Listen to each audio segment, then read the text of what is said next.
नमस्कार विद्यार्थी मित्रांनो, मी अमोल दैफळे। आज आपण मुंबईच्या ग्राउंड वरती बोलणार आहोत, तर व्हिडिओ सर्वांनी शेवटपर्यंत नक्की बघा। ज्या चुका करायच्या नाही, ज्या चुका झाल्यामुळे आपला रिझल्ट गेलेला आहे ते आता परत होणार नाही, यावरतीच आपण बोलणार आहोत। तर चला सुरू करूया।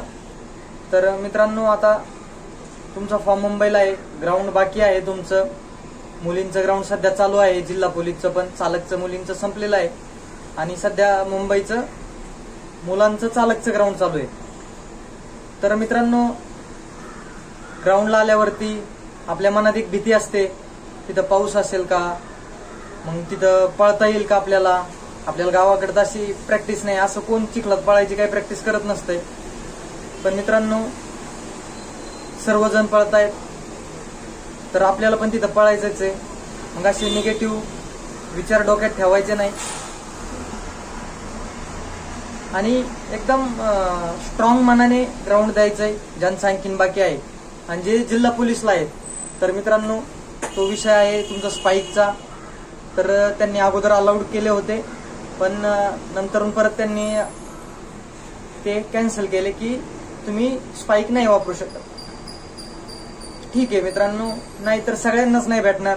जर मार्क कमी आले तर प्रत्येकाचेच कमी होतील, असं नाही की एक जणांचे वेगळे येतील आणि दुसऱ्याचे वेगळे येतील। प्रत्येकालाच त्याचा तोटा आहे, लॉस आहे। त्यामुळे आता प्रॅक्टिस करताना गावाकडे सर्वांनी 100 मीटरची प्रॅक्टिस करताना स्पाईक यूज विदाऊट स्पाईकची प्रॅक्टिस करा, जेणेकरून इकडे आल्यानंतर तुम्हाला फायदा होईल।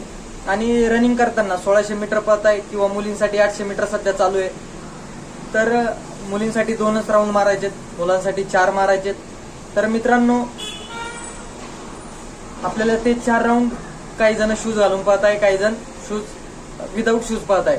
तर होता येईल तेवढं मी तर म्हणेल, कारण की आपण गावाकडून बिलॉंग करतो। असं नाही की आपल्याला आपल्या म्हणजे टाचाला पार भेगा पडलेल्या असतात, इतके म्हणजे रफ पाय असतात आपले, त्यामुळे आपण शूज घालायलाच पाहिजे असं नाही। तर आपण प्रॅक्टिस करताना गावाकडे टायमिंग काढताना जर आपण विदाऊट शूजचा टायमिंग काढत असाल तर 100% तुम्ही इथं शूज काढून पळायलाच पाहिजे असं मी सांगेल। पण ज्या मुलांना सवयच नाहीये तर त्यांनी शूज घालून पळालं तरी काही प्रॉब्लेम नाही।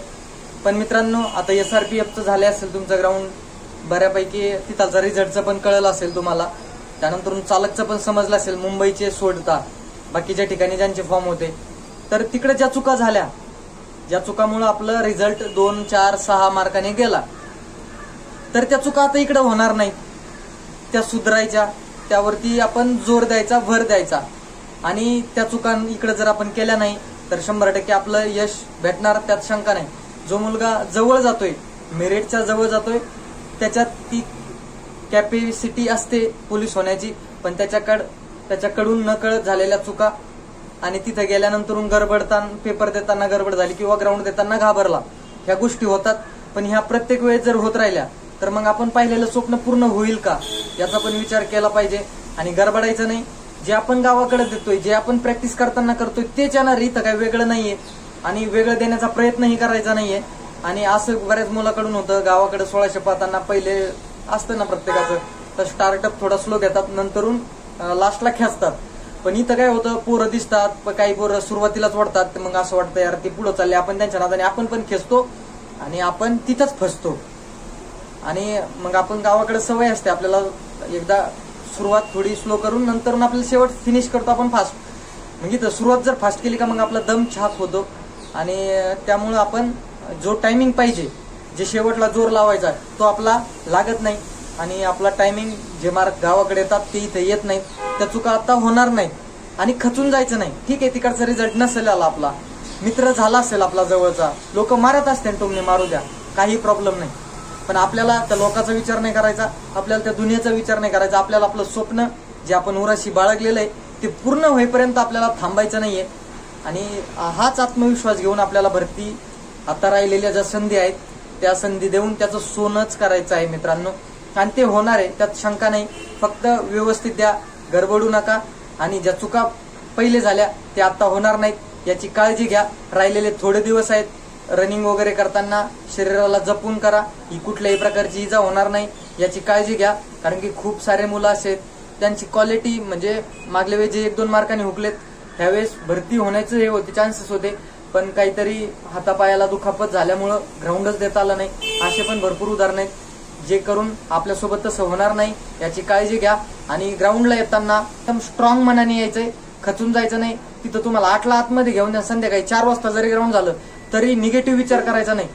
तिथं जर पळवताय तर सगळ्यांनाच तसं पळवणार आहे, त्यामुळे विचार करायचा नाही. आणि आपल्याला पळायचंय, किती वाजता पळलं तरी हा विचार ठेवायचा. शेजारी बसलाय, अरे यार आपल्याला असं त्यांना 4 वाजता पळलं होतं सकाळी, मग आपल्याला एवढा उशीर झालाय, मग आपल्याला कमीच मार्क येणार, असे निगेटिव्ह विचारच करायचे नाही. किती वाजता पळू द्या, तुम्हाला किती वाजता पळलं हे कोणीही विचारत नाही. तुम्हाला मार्क किती आले हाच टॉपिक विचारला जातो. आणि तुमचं सिलेक्शन झालं का यापेक्षा वेगळं लोकांना काहीही घेणं नसतं.